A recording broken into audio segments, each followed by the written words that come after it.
จะจีเห็ดแล้วนกกระทาดงอันนี้นะนี่ว่านกโคป้ามันได้ป่ะฝั่งนี้ ป้าไปดูป้าถูกเรียบร้อยยำอาหารเผายำอะไรตัดสดครับเห็นหมดแล้ว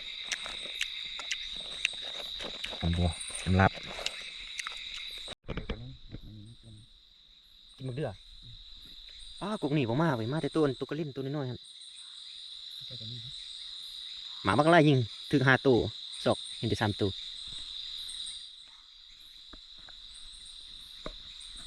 อันนี้แห้งบริติจิตัวถือแต่นี่ตัวนี้ตัวใหญ่ขัดมุนครับดูสูงขนาดได้ยังจักมันแล้วนี่วะมันใส่ โอ้ได้คนละ4 ตัวเนาะเด็กกูก็ได้4 ตัวนี่ของแท้ได้3 ตัวนี่ตัวนี้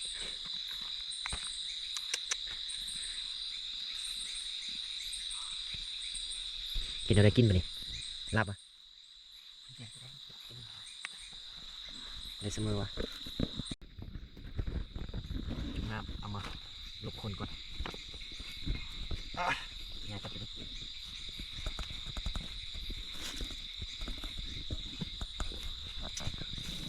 เฮ้ยเมื่อยนะคนสิได้ตรงนั้น เห็ดลาบคากๆมันนี่นะ ลากเสียงให้นะ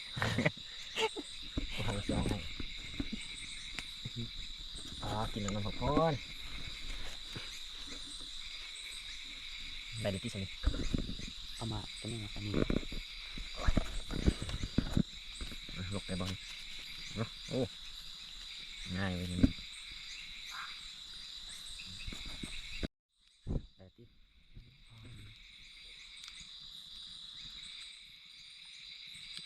ลุ้นให้มันใหม่ ให้มันแข็งตัว มันโดนปันไหนมันแข็งตัว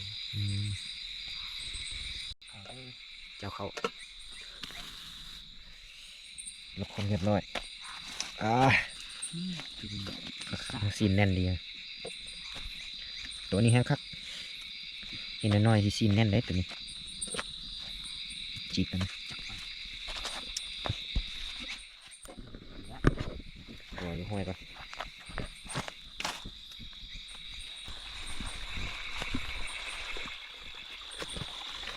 โอ้ย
ใส่มันเอาไว้ปิ้ง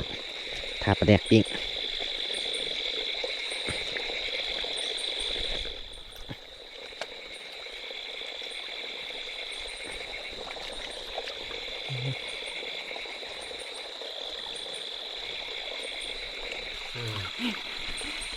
ซื้อเบื่อให้แล้วนี่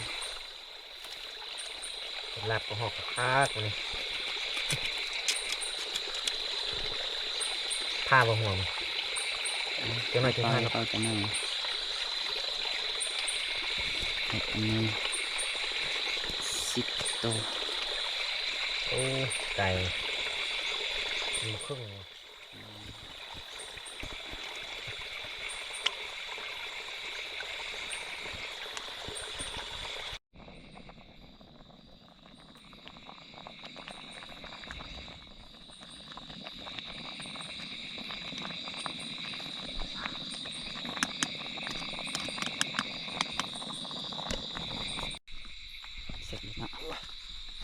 แท้ เรียบร้อย ๆด้วยนี่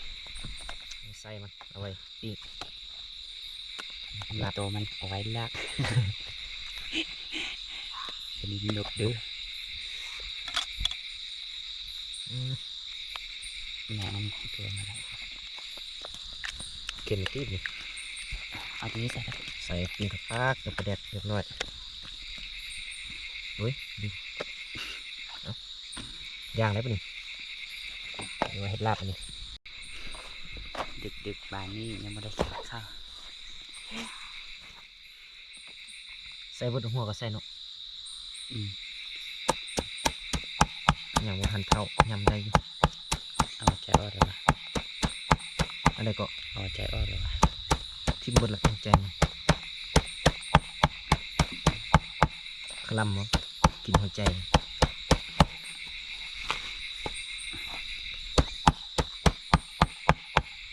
บ่ใส่เนาะหมกปีใส่วะ บ่ใส่กินแต่นั้นแหละคุณกดเลย สำนักสำนึกก่อนตุกกระเล่น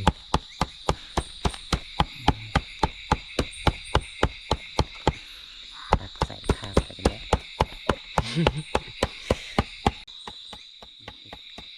ลากกินอยู่นี่เต็มกระเหาะเต็มสีใหม่ บ่เอามุนไล่ก็ได้เนาะ พอกินเอาคืออะไรแท้1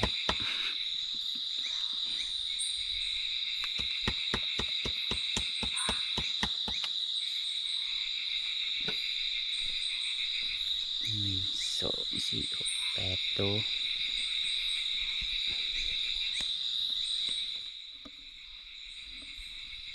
ย่างไว้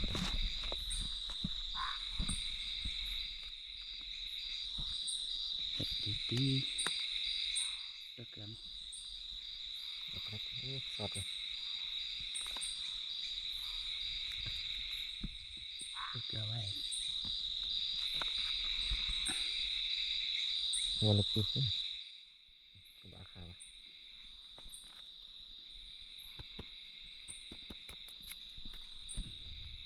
ฝนตกสิครับโบ้ง เอาแท้เอาแท้ ย่างไว้ สั่งมันจะกินลาบเป็นปิ้นสเปเปอร์หั่นปิ้นกระหอก 10 ปีเขาป่าเท่านึงเนาะเฮ็ดคักๆแล้วเนาะโอ้จิตเอวเว้ย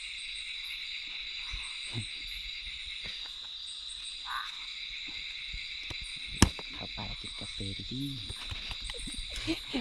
มาเที่ยวป่านี่มันเป็นข้อมูลเด้อนี่ข้อมูลมีสนิทแหละ ข้อมูลสัตว์ป่าเลยแล้วเนาะใส่นี่ย่างไว้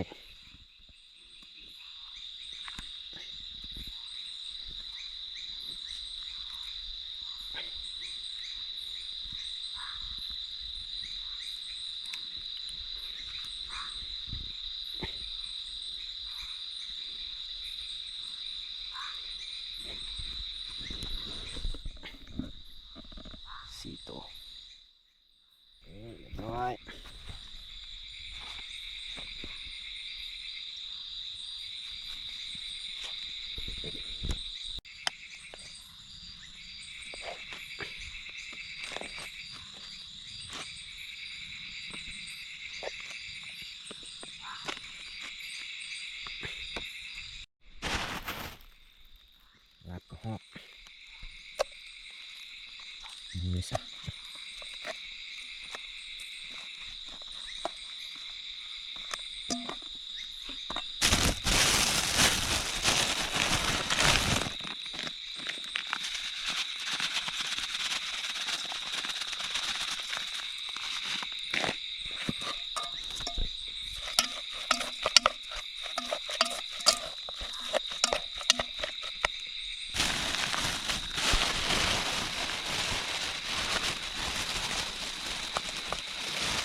เรียบร้อย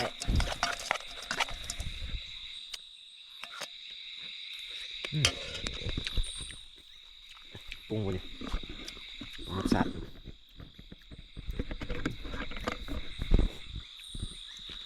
แปลกหน่อยนึง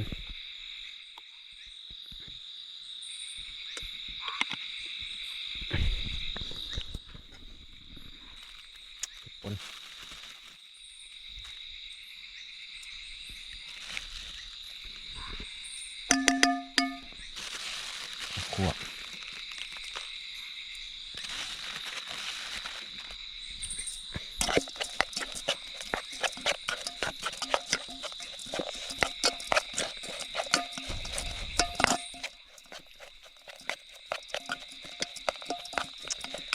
บริใส่มักปีเนาะนี่เนาะลาบซีนสดครับเห็นบ่แล้วหอมบัวหอมลาบใส่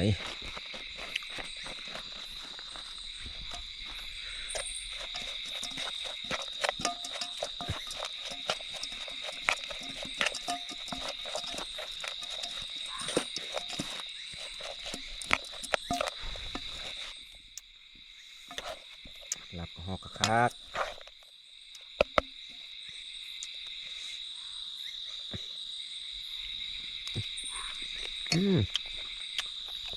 สุดยอดเลย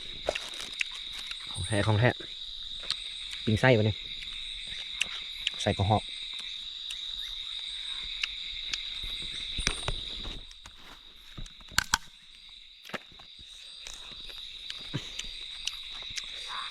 ถ้าเซียวเนาะจับปืนออกไปเมื่อกี้นี่มาละคือว่าได้ยินบัตรยิงบัตรหนึ่งไว้เพิ่นมาแล้วเนาะปลาโถปลาออกไปเมื่อกี้นี่แตงกินเมื่อกี้นี่ปลามันได้ป่ะฝั่งนี้ ปลาดูปลาโถเรียบร้อยยินเนาะโอ้ตัวผู้อีกนี่โอ้ตัวใหญ่ด้วยนี่เรียบร้อยโอ้บางนี้ตั้งมันเด้อบางนี้เด้อเป็นน้ำเป็นตาไปน้ำอยู่บางนี้กินข้าวได้ไหมคักโอ้ออกไปแป๊บเดียวนี่เรียบร้อยแล้วโอ้วิลิกูดโอ้เดี๋ยวอบตัวเงินแท้มืออื่นนี่ปิงใส่กับข้าวเลยโอ้ใส่ลูกโดดได้ยังไงไม่ใช่ปะมันไว้ปะกันนี่เมื่อวานนี่ก็ตัวนึงมื้อนี้ตัวนึงเอ้ยผมเห็นเมื่อวานเมื่อก่อนเนี่ยเอาหมกมันมาอีกเนี่ยสุกคักแน่เลยนี่อยู่ป่าเนาะหมกมันคักเลย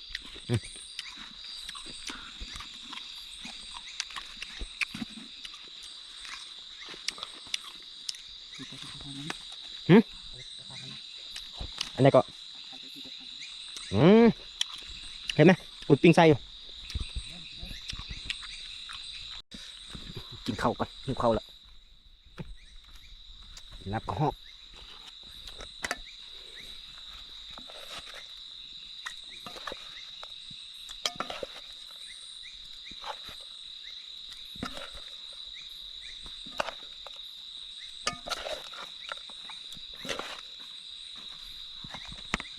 บวงเอามาละกินแล้ววะนี่โอ้มันจะซ้ำนี่เนาะ 2 คนข้าวเจ้าเว้ยข้าวเหนียวเว้ยจีคักอยู่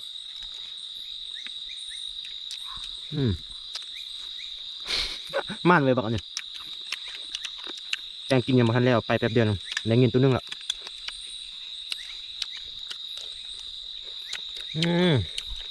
เอาเรามาคักแท้บอกเอาเรามาบอกเอามาไป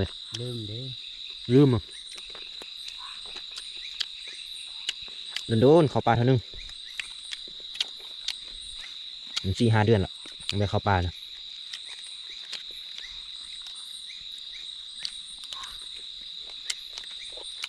มันกินลาบกระหอกมืออื่นอบตัวเย็นมืออื่นอ่ะ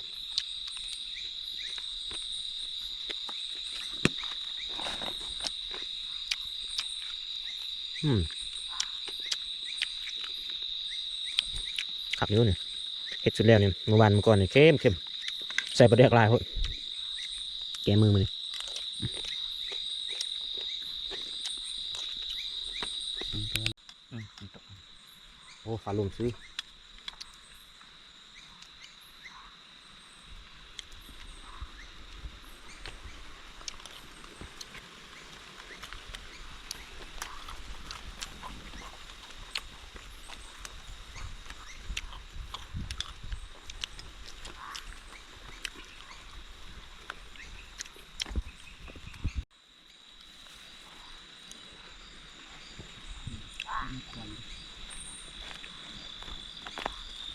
โอ้ยังคงจนเกือบบ่เห็นเลยหมอกลงลายสีสัตว์บ่ออกได้กลางคืนนี่สัตว์นี่บ่ออกเลยเด้อ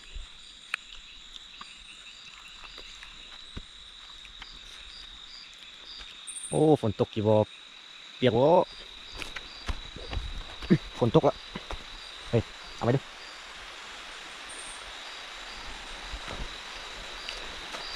เรียบร้อย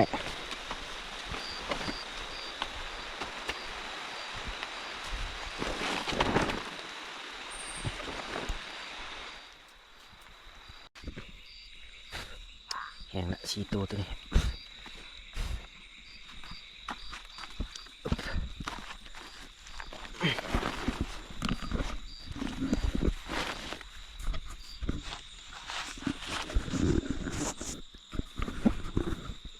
10 โมงละ จังโมงก็ 10 โมง โอ้10 โมงละคิดว่า8 9 โมงเลย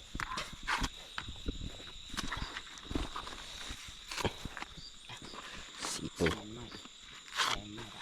อันใดไหม ใส่ ใส่มันอิ่มละกินอื่นละ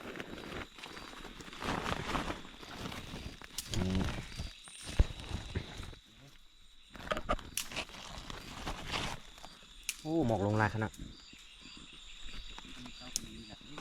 อยากเจ้าจีอะไรก็ไม่รู้ ตอนเช้าเสร็จแล้วแหละมันจะไปยิงกระหอกขันหมอกลงลายเลยบ่ได้ละฝนคือจิตกนะบ่ตกของกินมันมายอกซิตี้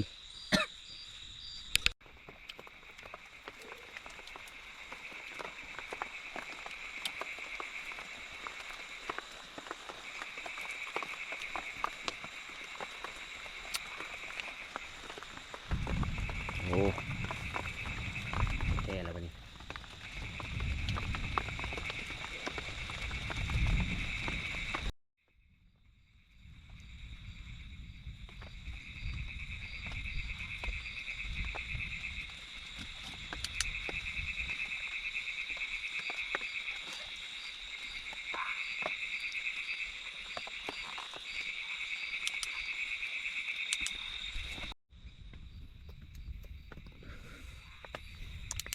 นอนพักผ่อนไปนี่